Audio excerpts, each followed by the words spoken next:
Verb read, এখানে নাও, এখানেও নাও। প্রিয় শিক্ষার্থী বন্ধুরা, আমরা যদি এই দুটো সেন্টেন্সের দিকে খেয়াল করি, দেখো দুটো সেন্টেন্সের মধ্যে নাও শব্দটি আছে। এটা হলো একটা সিম্বলিক ওয়ার্ড, এটা হলো একটা সিম্বলিক ওয়ার্ড। এই সিম্বলিক ওয়ার্ড বলে দেয় আমাদের এই সেন্টেন্স দুটি প্রেজেন্ট কন্টিনিউয়াস টেন্সের মধ্যে করতে হবে। তাহলে এই সিম্বলিক ওয়ার্ড নাও এখানেও আছে, এখানেও আছে। অ্যান্সার লেখার সময় তুমি যদি শুধু প্রেজেন্ট কন্টিনিউয়াস হিসেবে বিবেচনা করে এই রিয়েল সাবজেক্ট আনরিয়েল সাবজেক্ট এটা যদি তোমরা গুরুত্ব না দাও, তাহলে যে ভুলটা হবে, তুমি হয়তো লিখে ফেলবে 1 নম্বর সেন্টেন্সের ক্ষেত্রে 1 নম্বরের আনসারটা তুমি হয়তো লিখবে ইজ রিডিং,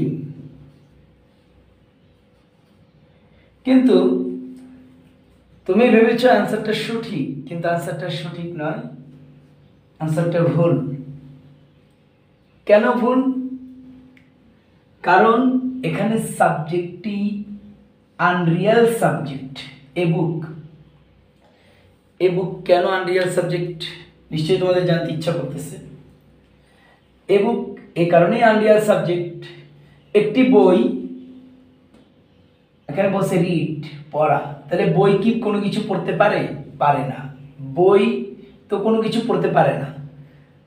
অতএব তোমাকে বুঝে নিতে হবে, যেহেতু বই কোনো কিছু পড়তে পারে না, তাহলে এই রিড ভার্বটি এই বইয়ের সাথে কি নয়, যায় না।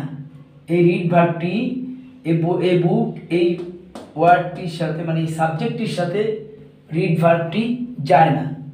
তো যেহেতু এটা যায় না, এটার সাথে এটা মানে আসে না, তো এই জন্য এটা এ বুক, এটা আনরিয়েল সাবজেক্ট।